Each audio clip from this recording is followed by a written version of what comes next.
பிஸ்மில்லா அல்ஹம்துலில்லாஹ் வஸ்ஸலாத்து வஸ்ஸலாமு அலா ரசூலில்லாஹ் அம்மா பஅத். அஸ்ஸலாமு அலைக்கும் வரஹ்மத்துல்லாஹி வபரகாத்துஹு. ஒரு நாளைக்கு ஒரு ஜுஸு இன்னும் இந்த தொடரில் மாஷா அல்லாஹ் இப்போது 5வது ஜுஸுவை நாம் அடைந்து விட்டோம். அல்ஹம்துலில்லாஹ். சூரா நிசாவினுடைய தொடர்ச்சி.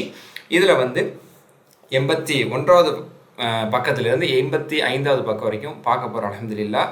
மாஷா அல்லாஹ். ஒரு சில சகோதர சகோதரருடைய உங்களுடைய செய்திகள் துவாக்கள் எல்லாம் மாஷா அல்லாஹ் பார்க்க முடிந்திருந்தது. உங்களுடைய ஃபீட்பேக்கில் அல்லாஹ்வுக்கு எல்லா புகழும் பார்க்க மிக மகிழ்ச்சியாக இருந்தது. அதில் ஒரு சிலர் கேள்விகளை கேட்டிருந்தீங்க, இன்னும் கொஞ்சம் விரிவாக சொன்னால் நல்லா இருக்குங்கிற மாதிரிலாம் சிலர் கேட்டிருந்தீங்க. நம்மளால் முடிஞ்ச அளவுக்கு சுருக்கமாக சொல்லணுங்கிறது இந்த ப்ரோக்ராமுடைய நோக்கமே அதுதான். ஒரு ஜுஸோ சுருக்கமாக தெரிஞ்சுக்கிறோம், ஒரு பக்கத்தில் இருக்கக்கூடிய முக்கியமான செய்திகளை தெரிஞ்சுக்கோங்கிற அடிப்படையில் 5 பக்கத்தை 5 நிமிஷத்தில் பார்க்கணும், 20 பக்கத்தை ஒரு ஜுஸோ 20 நிமிஷத்தில் பார்க்கணும் தான் நம்ம நோக்கம். ஆனால் அரை மணி நேரம் என்று ஆகி அதையும் தாண்டி போயிட்டு இருக்கு. அதை நம்ம இன்ஷா அல்லாஹ் நேரத்தின் அருமை கருதி நம்ம சுருக்கமாக சொல்லணுங்கிறது நம்மளுடைய முயற்சியாக இருக்குது. இருந்த போதிலும் முழு குர்ஆன் தஃப்சீர் வகுப்பை நம்ம முழுசாக நம்ம அடுத்து படிக்க தான் போகிறோம். 2 ஜுஸ் முடிச்சிருக்கோம், இன்னும் நம்ம படிக்க போகிறோம். அதில் நம்ம விரிவான சட்டத்திட்டங்கள்லாம் வரும், அதை இன்ஷா அல்லாஹ் பார்க்கலாம். அதனால் நம்ம ஒரு theme of the surah, theme of the subject, theme of the juz தான் தெரிஞ்சுக்கோங்க, அதை மறந்துட வேணாம். அதையும் நான் இந்த இடத்துல நினைவுபடுத்திக்கிறேன். அல்ஹம்துலில்லாஹ். சரி, இப்போ சூரா நிசாவுடைய சட்டத்திட்டங்கள் ஆரம்ப வசனத்திலேருந்து அனாதைகளுடைய சொத்து பராமரிப்பை பற்றி, அதே மாதிரி பெண்களை திருமணம் முடிக்கிறதை பற்றி, தலாக் பெறுவதோட ஒழுக்கங்கள் பற்றி, வாரிசு உரிமை சட்டங்கள் பற்றி, சொத்து உரிமை சட்டங்கள் பற்றி, கடைசியாக எந்தெந்த பெண்களை திருமணம் முடிக்கக்கூடாது, யாரெல்லாம் மகரமான பெண்களுங்கிறத பார்த்து முடிச்சோமா. இப்போ அது 81வது பக்கத்தில், இந்த 5வது ஜுஸுடைய முதல் பக்கத்தில் இன்னும் யார் திருமணம் முடிக்கக்கூடாதுன்னா வல் முஹ்சனாத் மினன் நிசா.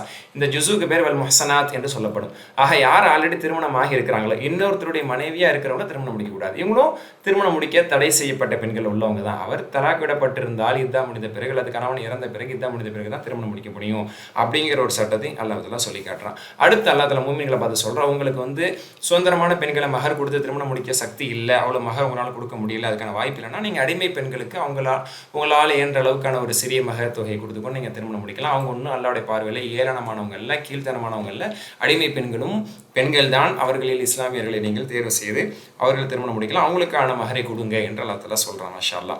அதே மாதிரி அந்த அடிமை பெண்கள் ஒழுக்கம் உள்ளவங்களாக இருக்கணும். அடிமை பெண்கள் விபச்சாரிகளாகவோ அல்லது கள்ள தொடர்பு உள்ளவர்களாக இருந்தால், ஏன்னா அப்படிப்பட்ட சூழ்நிலையும் அந்த காலத்தில் இருந்து வந்தது, அதை நீங்கள் பார்த்துக்கிறீங்க. அப்படி ஒழுக்கமானவர்களாக கற்பை பேணக்கூடியவர்களாக இருந்தால் நீங்கள் முடிக்கலாம். அவங்களே கள்ள தொடர்பு உள்ளவர்களாக விபச்சாரிகளாக இருந்தால் அவங்களுக்கு திருமணம் முடிக்க கூடாது. அதே மாதிரி திருமணம் முடித்து வாழ்ந்து கொண்டிருக்கும் போது அந்த அடிமை பெண்கள் வேறு ஏதேனும் தவறுகள் பாவங்கள் செய்தால் அல்லது விபச்சார குற்றம் செய்தால் சுதந்திரமான பெண்ணுக்கு இருக்கக்கூடிய தண்டனையில் பாதி அவளுக்கு உண்டு என்பதை அல்லாஹ் தஆலா சொல்லி காட்டுறான். அடுத்து இந்த பக்கத்தினுடைய இறுதியில் அல்லாஹ் தஆலா சொல்லக்கூடிய விஷயம், அல்லாஹ் உங்களுக்கு லேசைய நாடுறான். யுரீதுல்லாஹ் யுஹஃபிஃப அன்கும் வ குலிகல் இன்சானு தஈஃபா. மனிதர்களாகிய உங்களுக்கு சட்டத்திட்டங்களை லேசாக்கவே அல்லாஹ் தஆலா விரும்புகிறான். இப்படி சட்டத்திட்டங்களை லேசாக்கி கொடுக்கிறான், மனிதன் பலகீனமானவனாக படைக்கப்பட்டதன் காரணத்தினால். மாஷா அல்லாஹ். அடுத்து 82வது பக்கம். இந்த 82வது பக்கத்தில் அல்லாஹ் தஆலா ஆரம்பிக்கக்கூடிய செய்தி, யா அய்யுஹல்லதீன ஆமனூ லா தஅக்குலு அம்வாலக்கும் பைனக்கும் பில் பாத்தில். உங்களுக்கு மத்தியிலே அநியாயமான முறையில் யாருடைய உணவையும் சொத்துக்களையும் நீங்கள் அபகரித்து சாப்பிடாதீர்கள், இது அநியாயம், பாவம்.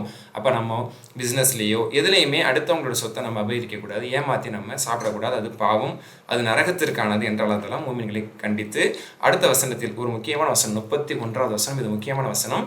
அதாவது ஒரு பொது விதியை அல்லாஹ் தஆலா சொல்கிறான். ஏன் தஜ்தனிபு கபாயிர மா துன்ஹவுன அன்ஹு நுகஃபிர் அன்கும் ஸய்யிஆத்திக்கும் வ நுத்கிலுக்கும் முத்கலன் கரீமா. மூமின்களை நீங்கள் பெரும்பாவங்களை தவிர்த்திருந்தால், பெரும்பாவங்களை செய்யாமல் நீங்கள் தவிர்த்திருந்தால் உங்களுடைய அமல்களை கொண்டே சிறு பாவங்களை மன்னித்து விடுவோம், சொர்க்கத்தை நுழைவிப்போம். ஆனால் பெரும்பாவங்கள் செய்திருந்தால் நீங்கள் தௌபா செய்ய வேண்டும் என்று அல்லாஹ் தஆலா சொல்கிறான். தௌபா பற்றியான வசனத்தை நம்ம 17-18 சூரா நிசானா உங்களுக்கு எடுத்துரைத்து, அப்போ தௌபா செய்தால் தான் பெரும்பாவங்கள் மன்னிக்கப்படும். சிறு பாவங்கள் அமல்களை கொண்டு, நோன்பை கொண்டு, தொழுகைகளை கொண்டு, உம்ராவை கொண்டு, குர்ஆன் ஓதுதல் போன்ற அமல்களை கொண்டு அல்லது இஸ்திஃபார்களை கொண்டு அது மன்னிக்கப்படும். பெரும்பாவங்களுக்கு அல்ல இடத்துல ஒப்புக்கொண்டு பாவ மன்னிப்பு கேட்க வேண்டும் என்பது இந்த இடத்துல ஒரு முக்கியமான கருத்தை தெரிஞ்சுக்கிறோம். அடுத்து 82 அல்லாஹ் சொல்லக்கூடிய விஷயம், அர்-ரிஜாலு கவ்வாமூன அலா நிசா. ஆண்கள் பெண்களை நிர்வகிக்கக்கூடியவர்களாக, அவர்கள் மீது அதிகாரம் படைத்தவர்களாக இருக்கிறார்கள். அதாவது ஆண் ஆதிக்கம் என்பதல்ல, ஆனால் பெண்களை, மனைவிகளை ஆண்கள் தான் நிர்வாகம் செய்ய வேண்டும், அவர்கள் வழிநடத்த வேண்டும், அனைத்து பொறுப்பையும் அவர்கள் எடுத்துக்கொள்ள வேண்டும். அவர் கொடுத்து திருமணம் முடித்து அவர்களுடைய செலவினங்களுக்கு எல்லாம் பொறுப்பேற்றவர்கள் நிர்வகிக்கக்கூடியவர்களாக இருக்கிறாங்க. ஒரு சிறந்த முறையில் நிர்வகிக்கக்கூடியவர்களாக, அழகிய விதத்தில் அவர்களோடு குடும்பம் நடத்தக்கூடியவர்களாக இருக்கணும். அப்படி இருக்கும் பட்சத்தில் பெண்களிடமிருந்து தவறுகள் ஏற்பட்டால், அவர்களிடமிருந்து பிழைகள், தவறுகள், குற்றங்கள் அல்லது ஒழுங்கீனமான செயல்கள் நடைபெற்றால் அவர்களை கண்டிக்கலாம். எப்படி? அவர்களுக்கு முதல் அல்லாஹ் தஆலா சொல்கிறான், அவர்களுக்கு உபதேசம் செய்யுங்கள், அவர்களை படுக்கையில் விலக்கி வைத்துக் கொள்ளுங்கள். அதற்கு பிறகும் திருந்தவில்லை என்றால் லேசான முறையில் அவர்களை அடிக்கலாம், காயம் ஏற்படாமல். அவர்கள் திருந்தும் அடிப்படையிலே அவர்களை லேசாக அண்டிப்பதில் தவறில்லை என்ற ஒரு அதிகாரம் கணவனுக்கு இருக்கிறது என்று சொல்லக்கூடிய பக்கம் தான் 82. அடுத்து 83வது பக்கத்தில் அல்லாஹ் தஆலா சொல்றான், இதையும் தாண்டி ஆண் பெண்ணுக்கு மத்தியில், கணவன் மனைவிக்கு மத்தியில் பிணக்குகள் ஏற்பட்டு, கருத்து வேறுபாடு ஏற்பட்டு, சண்டைகள் ஏற்பட்டால் என்ன செய்யணும்? ஃபபாஸு ஹகமன் மின் அஹ்லிஹி வ ஹகமன் மின் அஹ்லிஹா. ஆண் வீட்டிலிருந்து ஒரு பொது நபரையும் பெண் வீட்டிலிருந்து ஒரு பொது நபரையும் குறைந்தபட்சம் ஒரு நபர் அல்லது ஒரு சிலரை அழைத்து நீங்கள் பஞ்சாயத்து செய்யுங்க, பேச்சுவார்த்தை நடத்தி நீங்கள் அது சுமூகத்தை நீங்கள் காணுங்கள் என்று அல்லாஹ் வழிகாட்டுகிறான். அடுத்த வசனங்கள் அல்லாஹ் தஆலா சொல்ல, அல்லாஹ்வை நீங்கள் வணங்குங்கள், அல்லாஹ்வுக்கு இணை வைக்காதீர்கள், ஏழை எளிய மக்களுக்கு உதவி செய்யுங்கள், தாய் தந்தைகள், உறவினர்கள், அண்டை வீட்டுக்காரர்கள், இது போன்ற அனைவரிடத்திலும் நல்ல விதத்தில் நடந்து கொள்ளுங்கள் என்று அல்லாஹ் தஆலா சொல்கிறார். அப்போ மனைவிடத்தில் நல்ல விதத்தில் நடந்து கொள்ள வேண்டும், தாய் தந்தை கைவிட்டக்கூடாது, குடும்ப நபர்கள் யாரையும் கைவிட்டக்கூடாது, எல்லாரையும் சரி பார்க்கக்கூடியவனாகத்தான் ஒரு மூமின் இருப்பான் என்று அல்லாஹ் தஆலா சொல்கிறான். அடுத்த வசனங்களில் அல்லாஹ் சுப்ஹானஹு வ தஆலா கஞ்சத்தனத்தை எச்சரித்து தான தர்மங்கள் அதிகமாக செய்வதை அதை ஆதரித்து அதற்கு அதிக நன்மைகள் இருக்கிறதாக அல்லாஹ் சுப்ஹானஹு வ தஆலா சொல்கிறான். இந்த 83வது பக்கத்தினுடைய இறுதி வசனத்தை நாம் பார்த்தால் 41வது வசனம் இதுதான். ஃபகைஃப இதா ஜினா மின் குல்லி உம்மத்தின் பிஷஹீத் வஜினா பிக அலா ஹவுலாய் ஷஹீதா. ஒரு சஹாபியை நபி ஸல்லல்லாஹு அலைஹி வஸல்லம் அவர்கள் குர்ஆனை ஓதுங்கன்னு சொல்லி அவங்க ஓதுனாங்க. ஓது முடிச்சதுக்கப்புறம் ஃபஹஸ்ப் இப்போ போதுன்னு சொல்லி நபி ஸல்லல்லாஹு அலைஹி வஸல்லம் நிறுத்துனாங்க. அதுக்கப்புறம் நான் தலையை நிமிர்த்து பார்த்தேன், நபி ஸல்லல்லாஹு அலைஹி வஸல்லம் அழுதுட்டு இருந்தாங்கன்னு சொல்லி ஒரு வரலாறு படிச்சிருப்போமே. அதுதான் சூரா நிசாவுடைய ஆரம்பத்திலிருந்து இந்த 41வது வசனம் வரைக்கும் தான் அந்த சஹாபி ஓதி காமித்து இதை கேட்டு நபி ஸல்லல்லாஹு அலைஹி வஸல்லம் அழுதாங்க. இதனுடைய பொருள் என்ன அப்படின்னா, எல்லா சமூகத்தையும் நாளை மறுமையிலே நாம் ஒன்று திரட்டி அனைவருக்கும் சாட்சியாளராக நபியை நாம் உண்மை கொண்டு வரும் பொழுது அது எப்படி இருக்கும் என்ற இடத்துல கேட்குறான். அதை நினைச்சு நபி ஸல்லல்லாஹு அலைஹி வஸல்லம் அழுதாங்க. இது நமக்கு உணர்வு தரக்கூடிய ஒரு வசனம். அடுத்து 84வது பக்கம். இதில் அல்லாஹ் சுப்ஹானஹு வ தஆலா சொல்லக்கூடிய செய்தி ஒரு முக்கியமான கட்டளை அல்லாஹ் தஆலா சொல்றான். யா அய்யுஹல்லதீன ஆமனூ லா தக்ரபுஸ் ஸலாத வ அன்தும் சுகாரா. நீங்கள் போதையான நேரில் தொழுகைக்கு நெருங்காதீர்கள். சூரா பக்கராலேயே மதுவை பற்றி கேட்கிறார்கள் என்ற ஒரு வசனத்தை நம்ம படித்தோம். அது முதல் கட்டத்தில் தடை செய்யப்பட்டது, முழுமையாக தடை செய்யப்படல, தவிர்க்கும்படி சொல்லப்பட்டது. அடுத்து 2ஆம் கட்டம் தடை என்ன அப்படின்னா மது விலக்கு. 2ஆம் கட்ட மது விலக்கு என்ன அப்படின்னு சொன்னால், இந்த வசனத்தில் அதாவது தொழுகைக்கு வரும்போது நீங்கள் போதையோடு வரக்கூடாது அப்படின்னா நீங்கள் மது பருகி விட்டு சாராயம் குடித்து விட்டு நீங்கள் தொழுகைக்கு வரக்கூடாது என்ற 2ஆம் கட்டமாக சொல்லப்பட்டது. காரணத்தையும் அல்லாஹ் தஆலா சொல்லும்போது நீங்கள் ஓதுறது உங்களுக்கே தெரியாது, உங்களுக்கே புரியாதுன்னு அல்லாஹ் தஆலா சொல்லலாம்.